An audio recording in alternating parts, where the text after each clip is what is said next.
A lot of short courses struggle to sell, and often the reason traces back to where they started. It's natural to begin with the content you already have and to think about the market later. This walkthrough takes the opposite approach.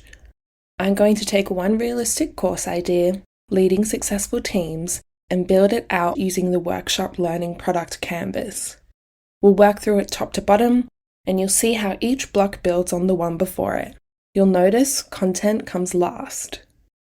We start here with the market because this is where the most useful thinking happens. If we can't fill this in, we're probably not ready to build yet.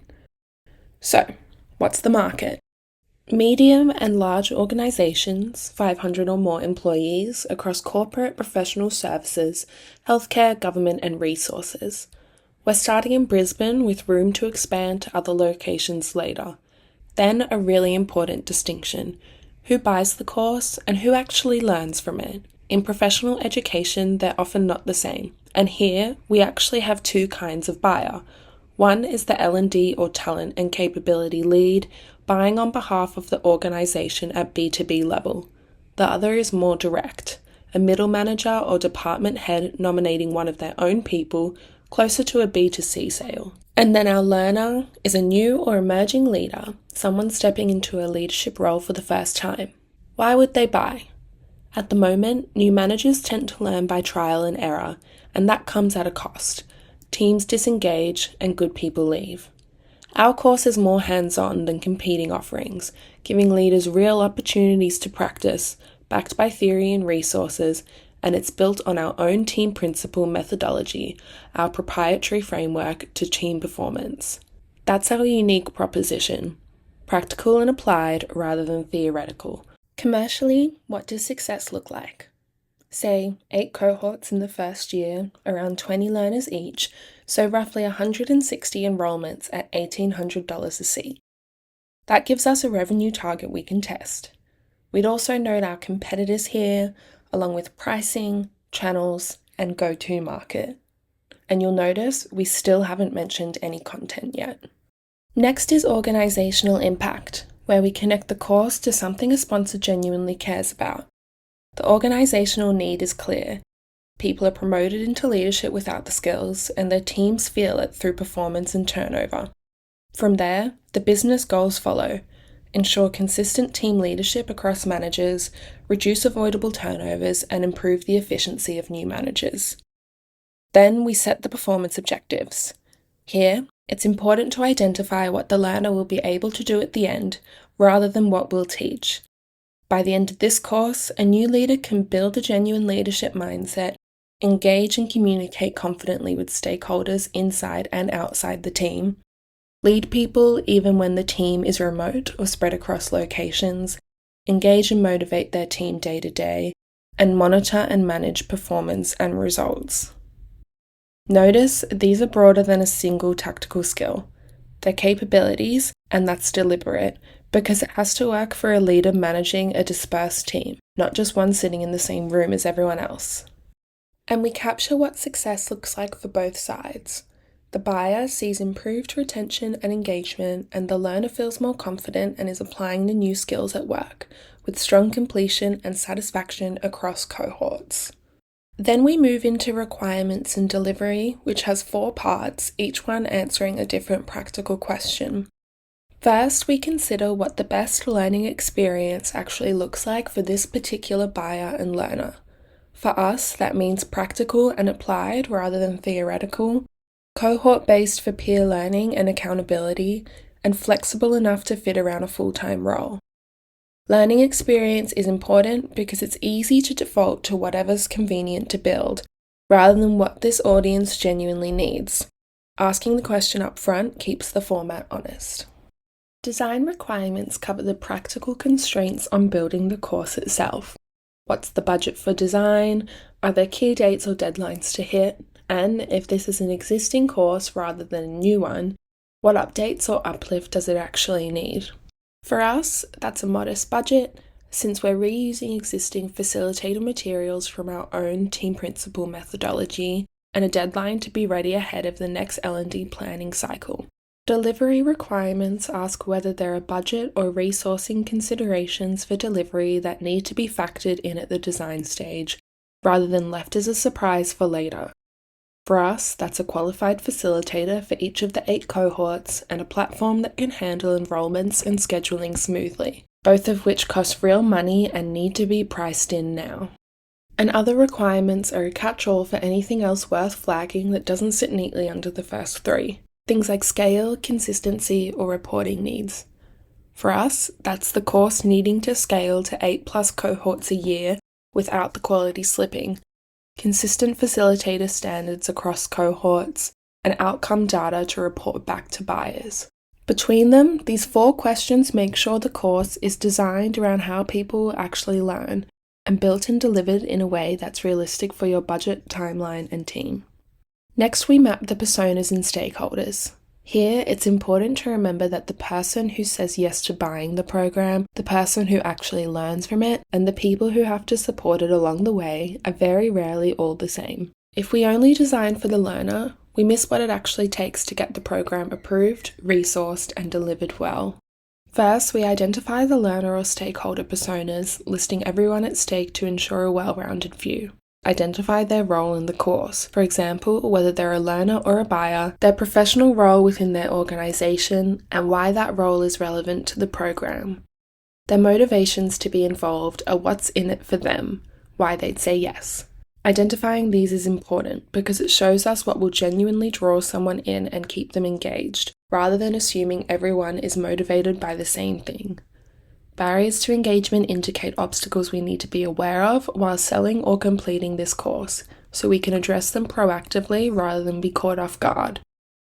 And desired outcomes are what they need to see or feel for this to have been worth it. These are what you'll strive for while building the course. As you can see, we've identified 5 personas for leading successful teams.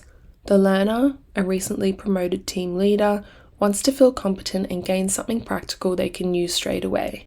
Then we have 2 buyers, an L&D or talent and capability lead buying at scale who needs a measurable, repeatable program, and a middle manager nominating one of their own people who mainly wants that person to become capable fast and avoid escalations coming back to them.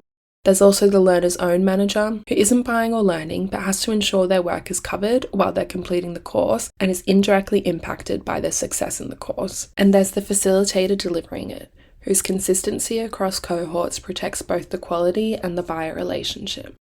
From here, we capture the learning journey. Learning experience asks whether there's a preferred way for this audience to learn, how long the program should run, in what mode, and whether it suits a fixed cohort or more of an anytime self-paced format. For us, that's 6 weeks blended and facilitator-led, run as a cohort rather than start any time because the peer accountability is part of what makes it work. It should also be paced to fit around a full-time role. Key learning activities are where we choose the actual building blocks of the journey. Things like a pre or post-course diagnostic, live sessions, practice tasks, peer discussion, or case studies. Ours centres on a weekly live workshop, real workplace practice tasks, and peer discussion in case-based scenarios. Learning transfer strategy asks how the learning actually makes it back into the workplace and shows up in those performance objectives we set earlier. It's the difference between a course people enjoyed and a course that actually moved the needle. For us, we're looking for learners to apply one skill at work each week and report back. Their manager is briefed to support that practice, and they leave with action commitments and reusable templates. An assessment asks whether assessment is even needed, and if so, what's being assessed and how. In some cases, a formal assessment won't be as relevant as a practical action plan, automated quiz, or a self-reflection or self-assessment. It's also important to consider grading and to factor in who will be available, if anyone, to mark a written or performed task. In our example, the assessment is light and completion-based. The weekly application tasks and a final action plan reviewed by the facilitator rather than formally marked, with a certificate of completion at the end. Assessment is important to get right either way because over-assessing adds friction and cost for little benefit, while under-assessing can leave the buyer with no real evidence the learning happened. So the goal is to match both the weight of the assessment and who's responsible for marking it to what the buyer and learner actually need to see. These 4 questions make sure the course is designed around how people will actually learn, and built and delivered in a way that's realistic for your budget, timeline, and team. And now, 6 blocks in, we reach the content. By this point, the course almost designs itself because we already know who it's for and what they need to be able to do. The key topics come straight from our performance objectives: building a leadership mindset, engaging and communicating with stakeholders, leading remote and dispersed teams, motivating and engaging your team, and monitoring and managing performance. All the course content should fall under these topics. For frameworks, we lean on our own team principle methodology as the backbone, alongside familiar models like the Guroo coaching model, SBI feedback model, and the situational leadership model.